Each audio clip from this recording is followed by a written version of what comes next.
the final time up and running. Apologies, everybody, for that. So, where were we? Yes. To introduce then our panel of speakers, if we can, with a little bit of technical delay. Oliver Weiss as partner at HCR in the employment and immigration practice there. We're also fortunate to be joined by Rob Woodward, Associate Director, Global Employer Services and Employment Tax at BDO, and Bhavna Bhatt, the Head of Resourcing and Contingent Workforce at the BBC. So welcome to the three of you. Thank you very much for joining us. And thank you also to our guests for your forbearance as well through our slight technical issue to get going. I'll quickly introduce Freshminds and myself. So I'm Tom Cunningham, and I head up the consulting and interim practice here at Freshminds. Hopefully, most of you on the call will be aware of Freshminds, either in your capacity as a client and a user of our services, or indeed as a consultant or a contractor through us. But just to recap, Freshminds, we support our clients in three ways predominantly: permanent staffing and recruitment, across from graduate all the way up to partner level, interim resourcing and project resourcing, again from the sort of junior analyst right the way through to partner and subject matter expert. And then our third strand of the business is our managed projects offering, which is a sort of wholly packaged and managed service offering, particularly popular within the sort of corporate development, M&A and private equity world. So those are typically the services that we provide. And it's obviously that middle pillar of contingent resourcing, interim and project resourcing, that is relevant for IR35. I'll stop talking sort of now and allow our panel to introduce themselves. Before I do, just a couple of housekeeping notes, notwithstanding any technical issues. We've had many panelists sending in questions already. Thank you very much for doing so. If there are questions as the discussion unfolds that you'd like to raise, you can do so in the chat box. Please put those in, and we'll try and field as many as we can, and any we don't get to, we'll try and ensure that the write-up afterwards covers those themes. And I think that's about it. We're not expecting a fire drill, so if you do hear one, it's probably your end, and it's probably real. So good luck. I think Oliver, yes, can we hand over to you, please? Hello, Tom. Thank you very much, and good afternoon, everyone, and thank you for joining us. I'm going to be approaching this discussion from the perspective of a legal practitioner. And so therefore, if we drop off again, it's probably going to be welcome relief to many of you, but I'll keep it very, very short. There's a few slides here, but they're an aide-memoire for you. I guess the timing of this is very opportune, not only for the obvious reason, which is that we have the new IR35 laws off payroll rules coming into effect in just over a month, but actually, coincidentally, our Supreme Court less than a week ago came up with a decision in a very important employment status case called Uber and Aslam, where it determined and ruled that Uber drivers were workers and not self-employed for the purposes of an employment law claim. Now, the reason that's significant is because it touched on the various issues and complexities that underlie the status discussions that we're looking at here, albeit from a completely diametrically opposed perspective, namely workers seeking to establish employment rights, whereas most of us here might be looking at it slightly differently, namely, for tax reasons, how can we seek to argue that someone isn't an employee, but the issue is the same. So worth recapping what this is all about, and what it's all about is the IR35 rules, and forgive me if I'm teaching grandmothers to suck eggs here, but we can always assume knowledge.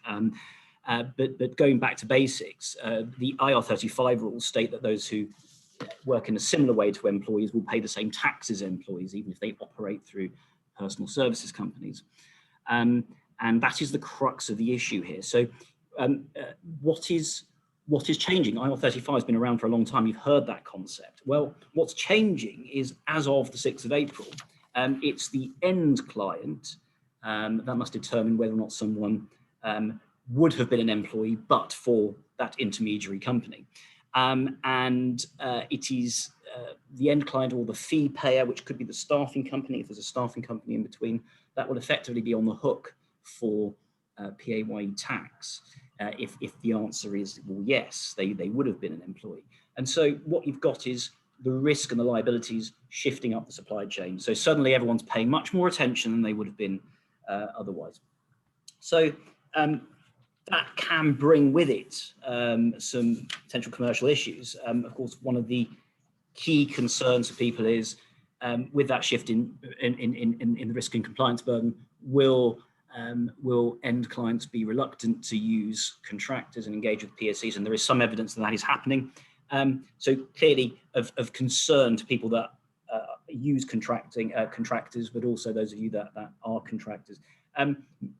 Our experience of shocks to the supply chain system are that, there are often corrections in terms of margins and cost, but over time, if there's skill shortages, my anticipation is that actually over time, in those areas where there's a shortage of skilled labour, contracting will continue to be as attractive a proposition as before.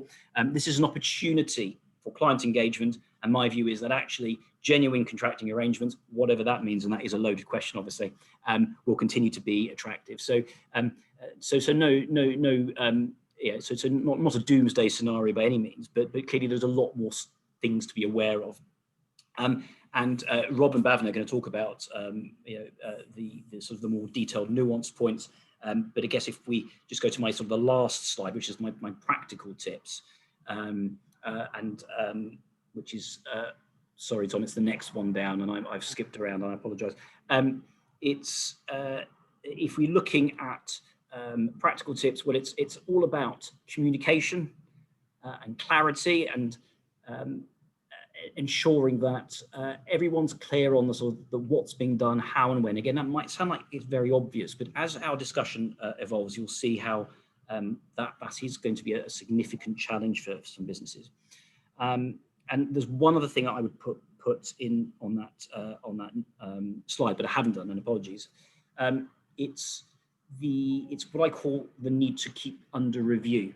I know we don't like bureaucracy and we don't like paperwork, and I don't, but it's the need to keep on top of what you've done. There's an assumption that when you signed a contract, that you've done your checks, that actually that's the job over and done with.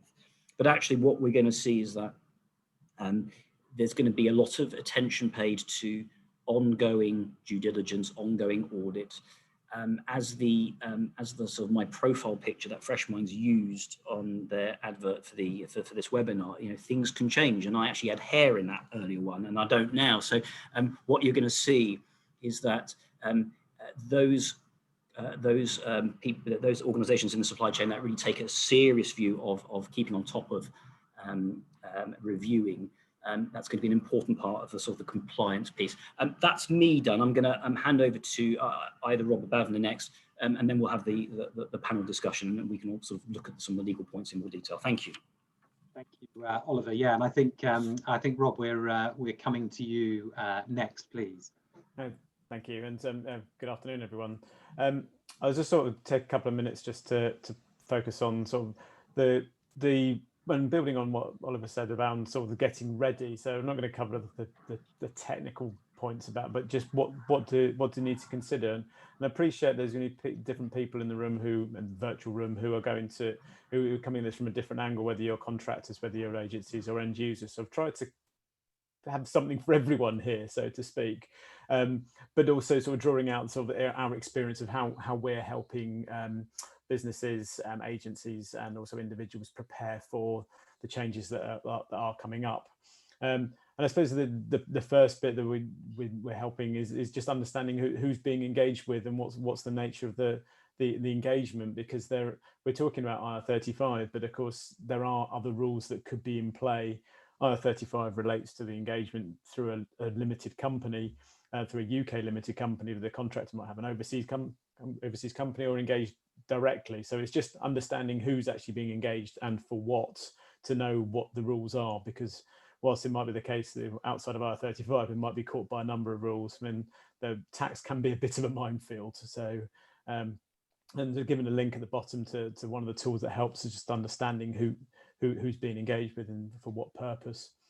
And then in terms of sort of the obligations, there's one of the things that's come out of will be coming out of the arrangements, and Bhavna's going to be talking about this in a bit as well, about the issuing the determination statements, and so it's getting ready for that process to what needs to be done, who needs to be sent a determination statement.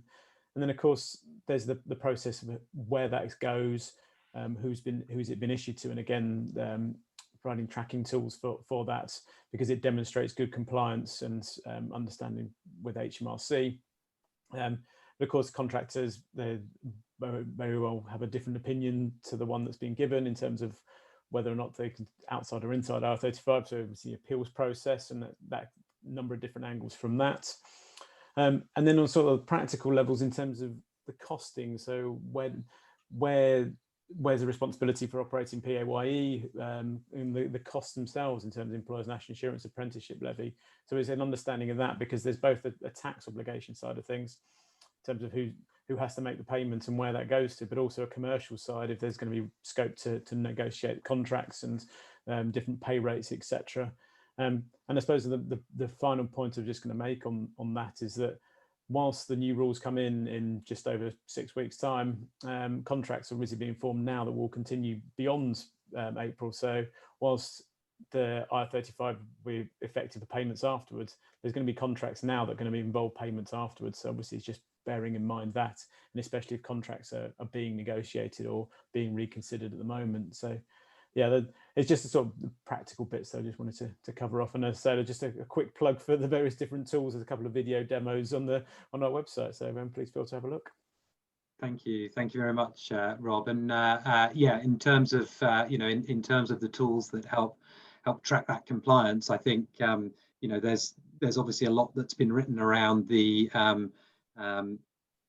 benefits or deficiencies of some of the tools that HMRC have put out there, particularly around CEST and the status determination. So I think being able to have a range of tools at your disposal that might help you navigate that a little bit more effectively can certainly be a real benefit.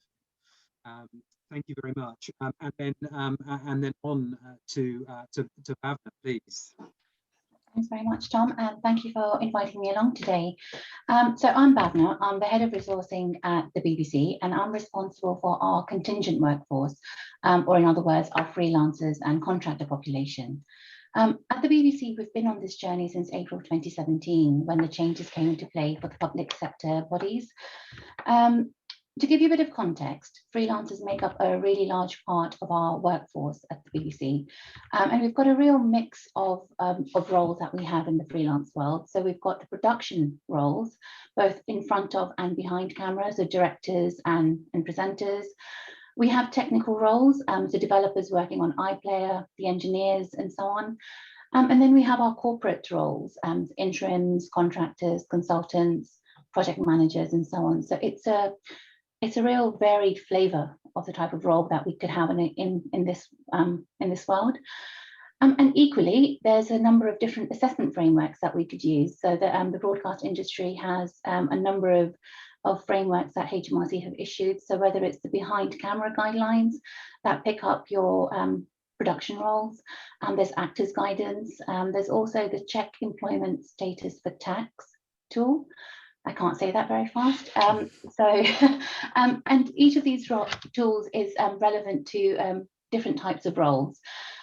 Given that kind of scope and given the kind of volumes that we're dealing with, in the BBC, we decided to bring all of the assessments together into a central team. And the central team gather all the information that's needed in order to make a decision, and then apply the relevant framework to that role. And so from our journey, there's just a couple of, three things I want to talk about just quickly. And really they just echo what Rob and Ollie have already said. the way that we found it works best is if there is consistent data gathering. So for every role that you're looking to assess, make sure that you're gathering the facts in a consistent manner. Speak to everybody, and people that you never thought would be part of the chain will have something to say about it. Make sure there's a full understanding of the work that needs to be done before carrying out the assessment. And don't assume anything, just because a person might have done a similar role before, somebody might have had the same job title before, it doesn't mean that the work will be the same. The second point is around communication. Once you know what your assessment process is likely to be, tell everyone, whether it's your internal business areas, whether it's your contractors and freelancers, whether it's your HR teams or your finance teams or your procurement teams, because these engagements tend to be hidden in the most strange of places. So I think the more people that know of the assessment processes, the easier it becomes. And then finally, again, just touching on something that Ollie mentioned, it's the compliance and documentation need. As you're going through your assessments, it's really, really important to keep the notes of why you came to the decisions that you have and the workings that you did through that. So all the factors you considered, all the reasons that you considered that led you to that outcome. Because at some point, if you're audited or if you're challenged, because as part of the rules that go live in April, there is a challenge process. There's if the contractor doesn't agree, they've got the right to come back and ask for your workings. And I think that's where it's really important to make sure that you've got that documentation to hand. I think just one last point to leave you with, just in terms of the whole process, whether you're the engager or whether you're the contractor, I think it's important to remember that at the end of the day, there's a person on the other end trying to navigate the changes in the same way as you are. It's new for all of us. We're all just trying to work out what all the rules mean. And it's so much easier when we can do that in a conversation with the full facts at hand. And all of that leads you to an outcome, inside or outside, or as Ollie and Rob mentioned, if it's a sole trader even. So, what's the kind of position for those, leading to the status determination statements and then the escalation process on the back of that as well. That's a really quick whistle stop of our position at the BBC. I'll hand back to Tom, if that's okay. Thank you. Thank you very much, Bhavna, and Ollie and Rob as well for those those introductory comments and that kind of overview. And I think yes, it's as we sort of move on to the panel discussion, what we can agree is that this is actually quite a large and complex area. I think UK employment law is sort of famous for being quite complicated, and therefore I think it's not surprising that there are still a lot of questions, both sides or all sides of this sort of contractor equation, from hiring entities, from contractors themselves, and indeed those organisations that facilitate those those connections, like Freshminds. So I think getting that overview is very helpful. And some of these questions that we'll come on to now will hopefully expand on that. If it's all right with everyone, I'm going to stop sharing the screen so you get the benefit, hopefully, of our faces in slightly larger form. Mine definitely doesn't need to be larger, but there we are. So in terms of questions, then we've had a few panel questions through already, and I think that there'll be more coming through in the chat as well, which I'll try and pick up. But if I can sort of throw quite a big question, I suppose, a small but big question open, and Bhavna, this might be best coming to you first, is the question we were asked is, how do I know if I'm inside or outside IR35, which I thought was a great place to start. Amazing place to start, and I wish there was a really quick answer I could give you on that, because there's no one factor that could determine in either inside or outside IR35. There's a whole number of things to consider. So whether that's the substitution, whether that's the relationship, the control elements, financial dependence or independence is becoming much more of a HMRC factor. Who else you do similar work for? And unfortunately, it isn't as easy as saying if you tick 3 out of 4 boxes, you're inside or you're outside. It's very much a case by case review, because the facts of each case could be widely different. And you might have somebody who might just be doing one day's worth of work, but could still be caught by IR35, and somebody that's doing a longer piece of work where it could be quite rightly outside. So unfortunately, not a straightforward answer from my experience to date. It really is a case-by-case review on that. Indeed, yeah. Robert, you mentioned around some of the sort of assessment tools, and I guess tracking through that. In terms of how do I know where I stand, what do the tools provide, and where can I go? Well, I'm not going to use this as an opportunity to critique the HMRC tool, but the HMRC tool does give some help, and we've got no vested interest in this in terms of I would say actually it's rubbish. With try ours instead. It's useful, but I think that it comes with a health warning that it doesn't cover all the key areas. As Bhavna says, there's a number of different things that need to be considered, and I suppose the first thing to consider for the HMRC tool is that one of them is one of the key areas around, which is called mutuality of obligation, which is there an expectation of work to be offered, and if work is offered, will it be accepted? The tool doesn't even address that. It kind of assumes that it's there already, which is a point that's been raised a number of times with HMRC. So again, it wouldn't sort of take everything that the HMRC tool says with gospel. The key test really, and certainly at the moment, is around control. Is there control over what the worker does by the end client? And I appreciate there's been a question come up about end clients. But ultimately, the old test used to be master and servant, which sounds very sort of archaic. But if you have that sort of in mind, if there is significant amount of control over where, when, and what the work is done, then that's more indication of employment. And again, the HMRC tool doesn't address that in such a strength that the courts have been doing recently. The HMRC tool puts much more emphasis on personal service and the right to substitution.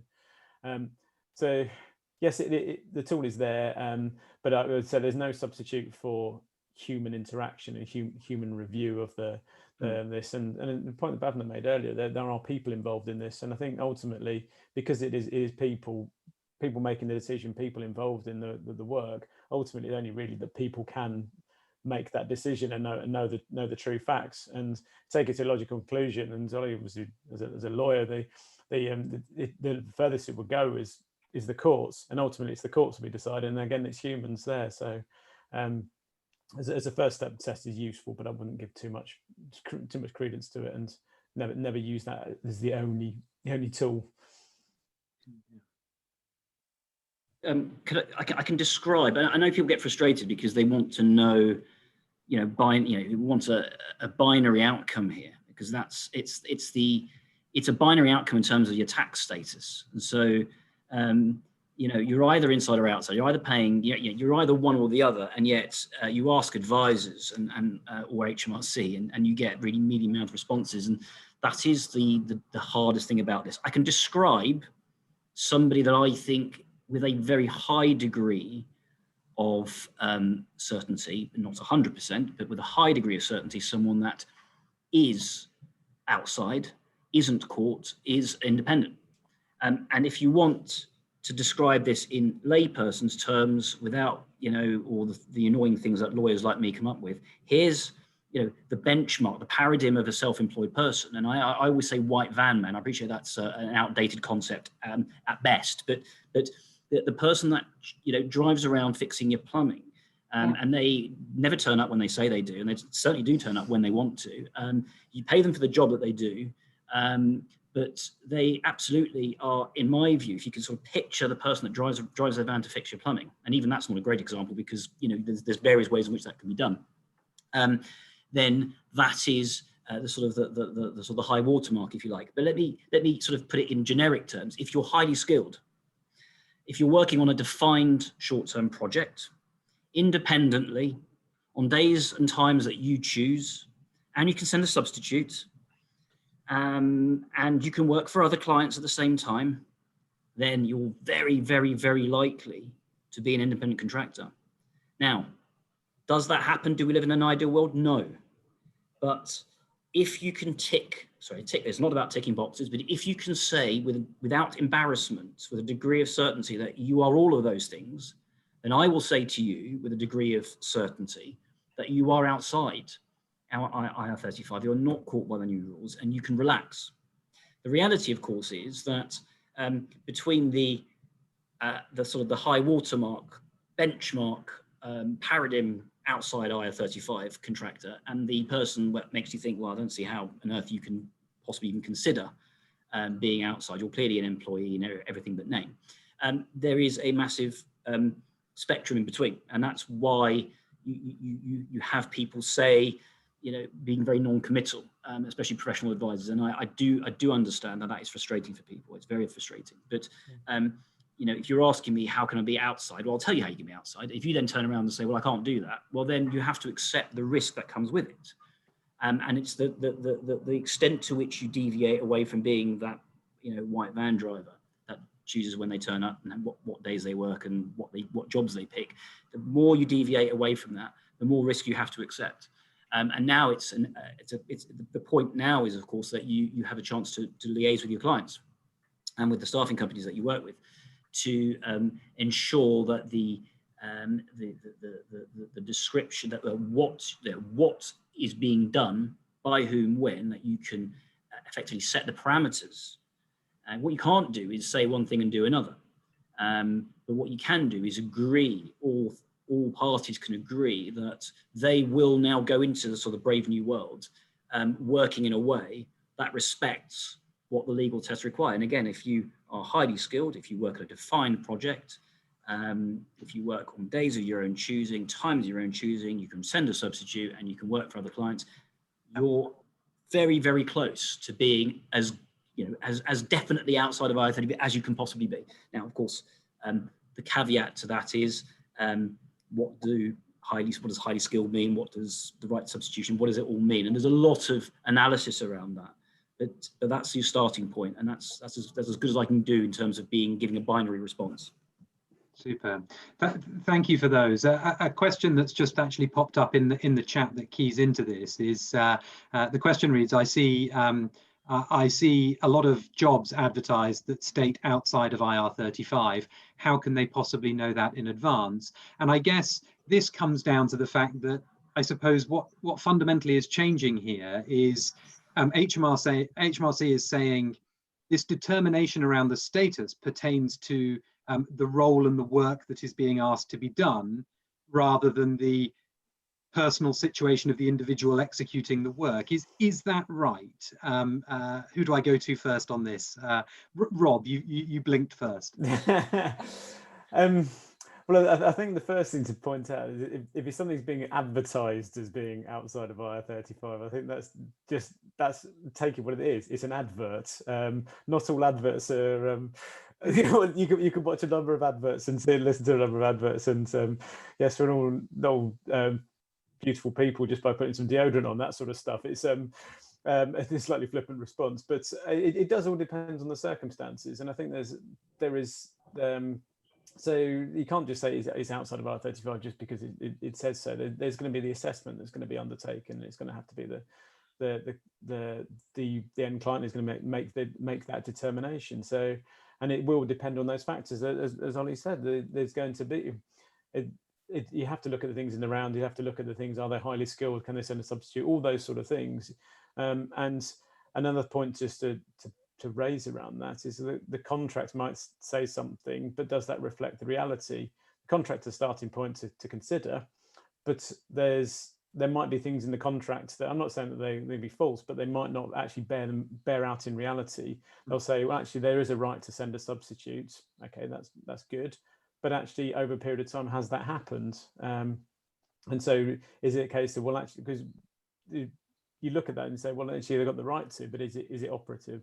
And similarly, relationships evolve over a period of time. So I would say, yeah, just because something's advertised as being outside of IR35, that sounds too good to be true. You need to do your own due diligence and make sure that do that assessment. It might be the case that it is, but I don't necessarily, just because it's advertised as that, it won't be. And HMRC won't give clearance on proposed transactions. So HMRC will only assess something that's actually live. So if anyone says this is outside of IR35 because the revenue told us so, that's certainly not the case, because the revenue will only comment on something once it's actually in place. Okay. Thank you. Yeah. We've had a couple of comments here around, attempts to use the HMRC tool and getting the answer, it depends, or we don't know, or we can't make a determination. We've read a lot about that. Again, yeah, let's not have a sort of downer on the fallibility or otherwise of the tool. But Bhavna, you talked in your slides about consistency of process and being able to sort of evidence that. In practical terms, how have you as an organization been able to overcome some of those instances where there's just ambiguity? It's gathering the facts and looking at it. So the tool is a very blunt instrument. It's looking at it from a very binary yes/no decision tree perspective, but it's built on those factors of control and how the work is done, where the work is done, as Ollie was talking about. So what we've done there are some engagements that will very obviously be inside IR35. So once you look at it, you can see that there is a lot of control. It's working to a specific a way of working in a specific location and so on. And then there'll be others that are very clearly outside for all the reasons that Ollie mentioned. In the grey ones in between, that's where we start to look at the judgment piece to say, how is the work done? And it is judgment, and it is understanding to the fullest that we can the way the work is done, who does it, when does it, is there substitution, and to Rob's point, has there ever been substitution? So to put it in a very kind of, again, a production world, for Strictly, we might ask for 50 dresses to be made, and we might give a spec for the dresses, but then as long as the dresses are delivered on time and to spec, we're not really worried about who's doing them. So it's a bit like the white van man, but in terms of the output, so where there is an output deliverable, we start to look at things like that to say, how much control do we as an organization have on how the work is done beyond giving the scope or the brief or the requirement behind it? And then it is a judgment, very much so. Okay, thank you. One of the points that was raised as well earlier in terms of some of these sort of key factors, we've heard about the right of substitution a bit, financial independence and sort of levels of financial risk. I'm keen to hear a little bit more about what does or doesn't sort of look and feel like an outside IR35 level of financial risk that I might be taking as a contractor. Again, where can we go with that? Sorry, who wants to answer that? I suppose I can take that first, and then others can chip in. I think one of the things I suppose it's a live issue as well, in terms of it's very topical. May have heard over the weekend that Kay Adams won her appeal against so HMRC sought to claim that she was inside IR35 and then appealed, and HMRC lost. And one of the tests was that the tribunal decided was the fact that she was operating a business in her own right, which is the indication of the financial risk, because she was running a business.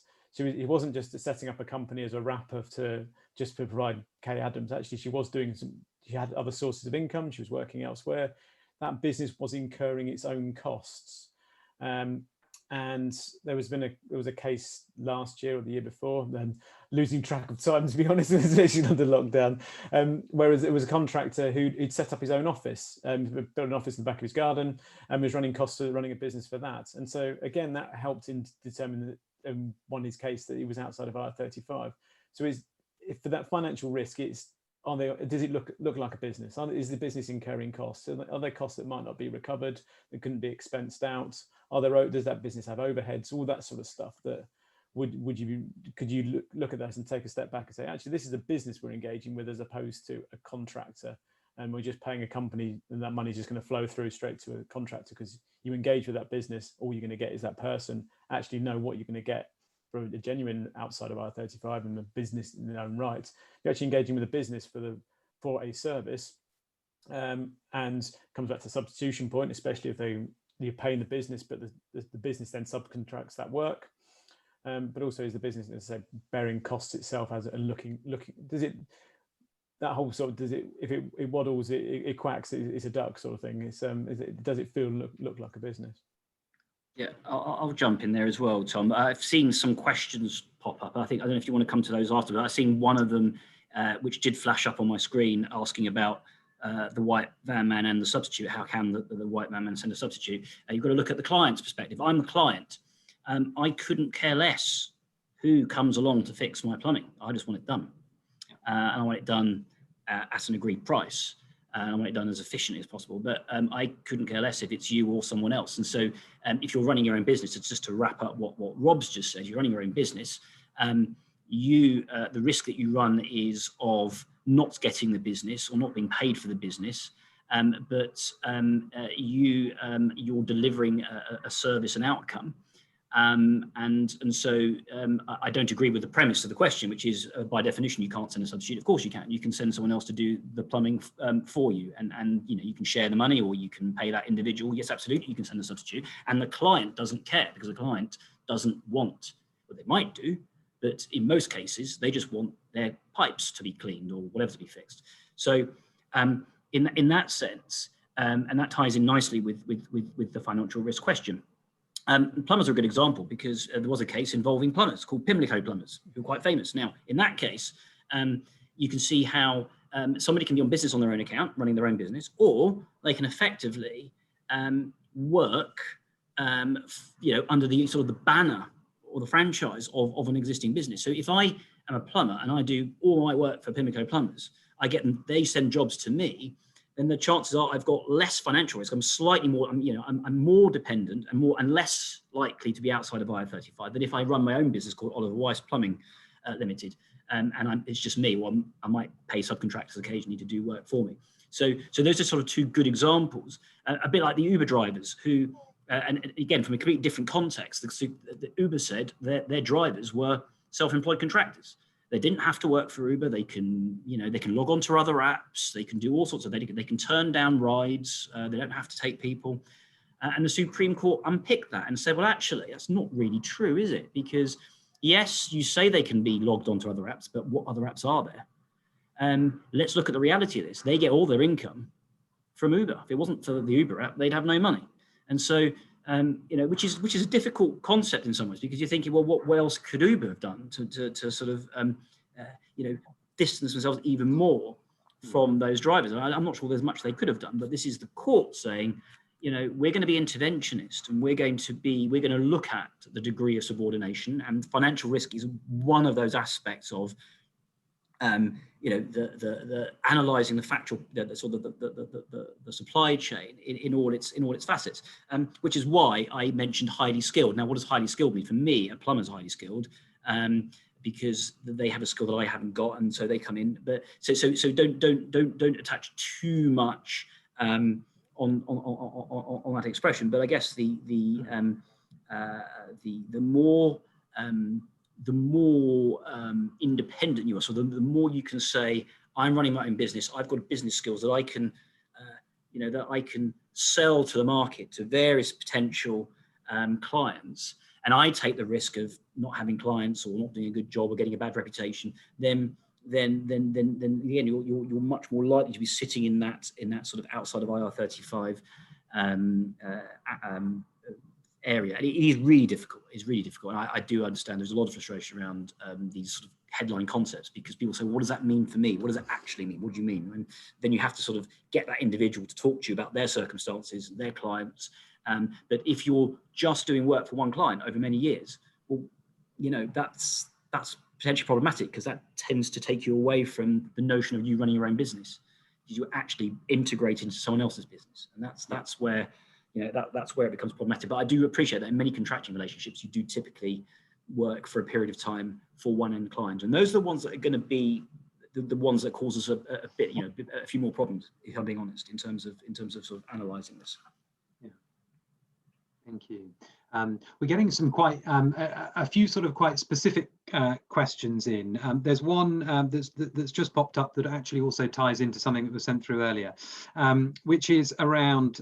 So the question here is if I'm a sort of non-UK contractor contracting from outside the UK, inside IR35, paying taxes in the UK, what's the end client's responsibility in reporting this? So I think, where's the end client? Is the end client in Europe? Well, Or... So if the end client is a UK registered business procuring the services of a contractor from outside of the UK, do they need to worry about IR35, I guess?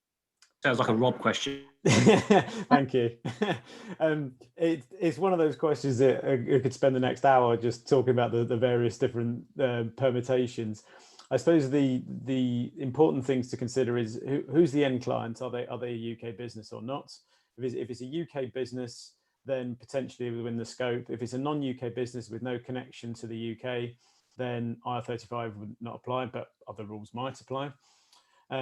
The other key test, really, well, there are two key tests.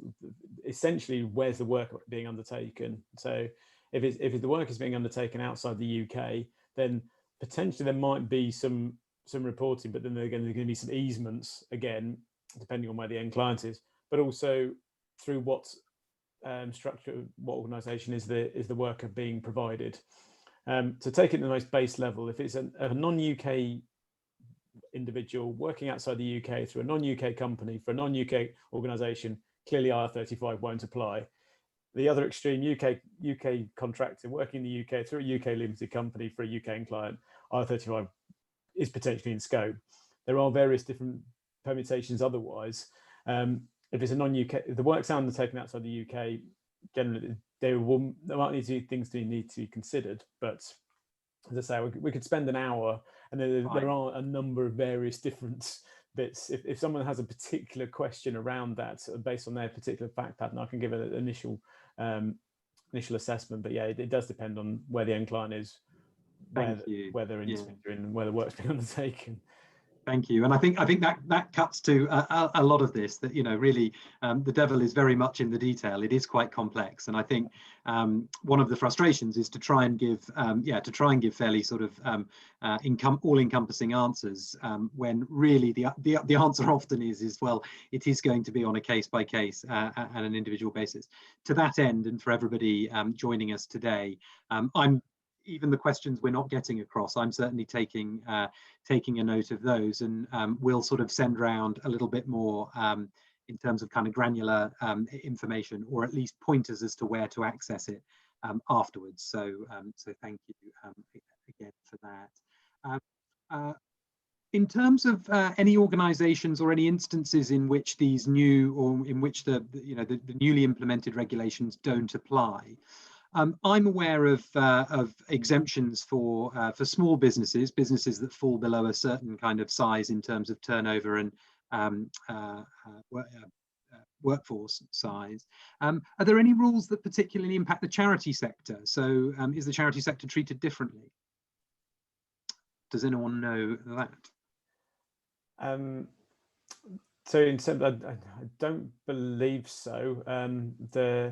The small businesses test, there is the test in terms of the size of the business. Obviously, there are rules based around for companies, and they're clearly you use the Company Act definition. Now, clearly, that's only if it's an incorporated business. There are rules in relation to unincorporated businesses which will capture the charities, but I don't know what the particular turnover and threshold tests are. But there's not a blanket exemption for charities under the new rules, so the charities are potentially caught, but I think there is still an exemption for smaller charities. But the measure of what the small charity is to fall outside of it, unfortunately, I don't know off the top of my head. Yeah, I mean, you need. I mean, I agree with that. I don't think there's any exemptions for charities, but if you're a small company, you have to satisfy 2 or more of 3 criteria. It basically looks at your turnover, your balance sheet, and the number of employees. And if you sort of meet two of the three threshold tests, so if you have less than 50 or less than 50 employees, annual turnover not more than 10.2 million or something like that, and then I don't know what the balance sheet test is, but if you can tick two of those three boxes, then you're a small company. You don't need to worry about that as a client. So maybe as a charity, you're in that area. I know one of the questions we got asked yesterday one of the questions that was sent through, circulated, was around setting up a subsidiary company. Yes, and that was sort of that sounded to me like setting up a small subsidiary of a larger group might be a way around it. But I don't think that does work. I think HMRC have sort of figured that one out. And so you look at the sort of the parent company as being the benchmark of whether you're small or big. So if you're a large organization and you just set up smaller subsidiaries, I'm afraid, much as I'd like to say that's a workaround, I'm afraid it isn't. Yeah, and just an allied point to that as well. Bhavna's put a hand up there. A lot of them have got some experience to share. Just quickly, as a group test, it also takes into account non-UK parts of the group. So if it's a large, if it's a small UK company but part of a larger UK group, then again it's still caught, which is something that's been coming up a lot with clients in terms of, especially if they're backed by they've had investments from external investments and suddenly become part of a wider group. So yeah, unfortunately the revenue had thought about it, otherwise everyone was setting themselves up as lots of small limited companies and to get around the rules. Yeah, they're quite clever, those people. They thought about it already. Bhavna, did you want to add to that point? No, just agreeing vehemently that we found ourselves in that same position with our kind of commercial arms and so on. So HMRC had got very wise to that that way of working. So no, completely agree with that. Super. I'm mindful we've only got a few minutes left. One of the sort of bigger questions I wanted to ask was that was sent through was around the question: as a company with a relatively large and growing contractor workforce, what steps should I be taking now to get ready for the changes? And I think in a couple of the introductory presentations we touched on this, but Bhavna, having lived through this once in 2017 with the public sector, what would you be telling your fellow HR practitioners listening to sort of do now? Okay, so yeah, absolutely. The first thing I think you need to do is pull together a cross-functional group of people that will help look at this. So whether it's HR, tax, and finance, we've become very good friends. You'll never find one of us without the others together in these discussions, because there's different factors to look at, whether it's a tax element or the HR element to this. So make sure that you've got the right people in there. Identify your populations. So try and find all the different ways that you might have the contractors coming in. You might have direct hires. They might be coming in through your procurement routes. You might have other ways, people just raising POs. So really key thing to do really early on is identify all the ways in and make sure you've got a handle on the population. And then put in place a process that allows you to make sure that you've got assessment mechanisms in place for all of these different populations. And then, as Ollie and Rob mentioned, review them, whether it's an existing engagement or whether it's a new one.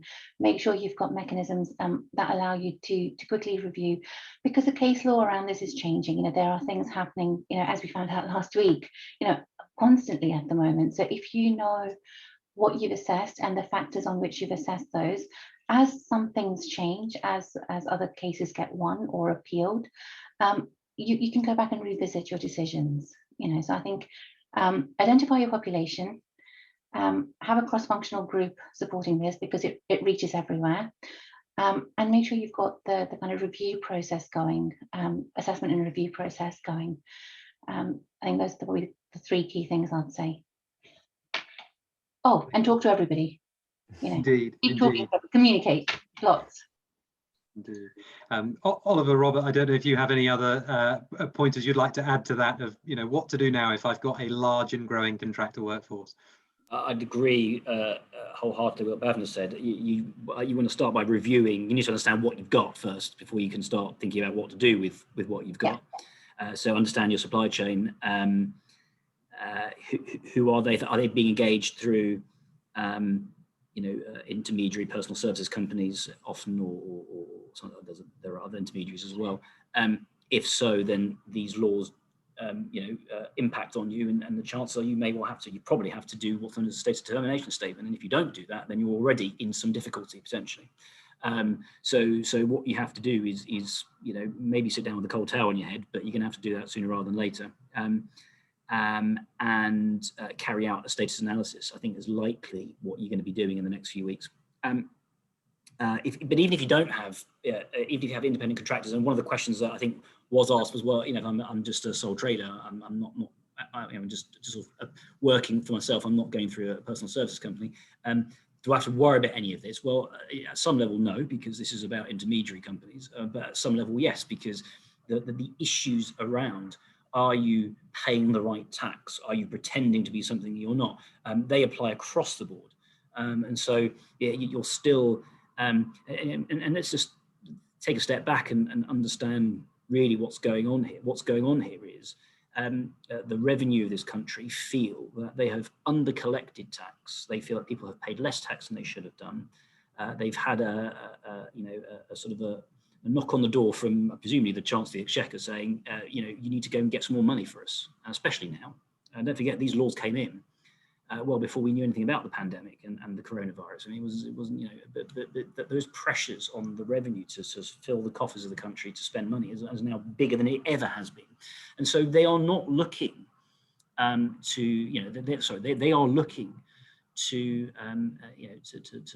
ensure that those people they feel may have sort of swayed or been a sort of a borderline case. I think they are going to be saying, well, look, we're now coming after as many people as we can. That's our job, is now to collect as much money as possible. And so it is an issue for, even if you're not going through a company, the broader, bigger picture. But once you've, so back to the original question, once you've carried out your analysis, you might find that actually you're very comfortable with the sort of the status of those individuals. These are sort of and actually having a large body of contractors, over a period of time, from time to time, it doesn't have to be bad news. It means it's a lot of work for you, but it doesn't have to ring any particular alarm bells.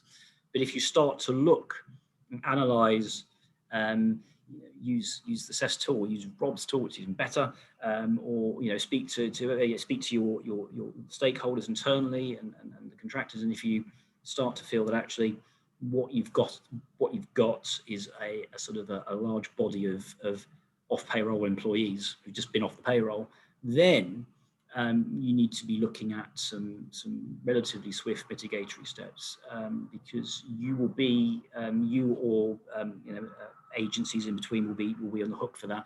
And I guess the other thing to point out is, again, talk to the agencies and your suppliers of staffing suppliers, because again, you can together, at the risk of sounding terribly woke, all talk together, all cooperate with each other, and it will be much easier. It's a much easier, and you might have to change things. You may have to change things, but that doesn't have to be bad news either. It just depends on who wants what. But what you've got is some clients saying they want all the same benefits they've had before.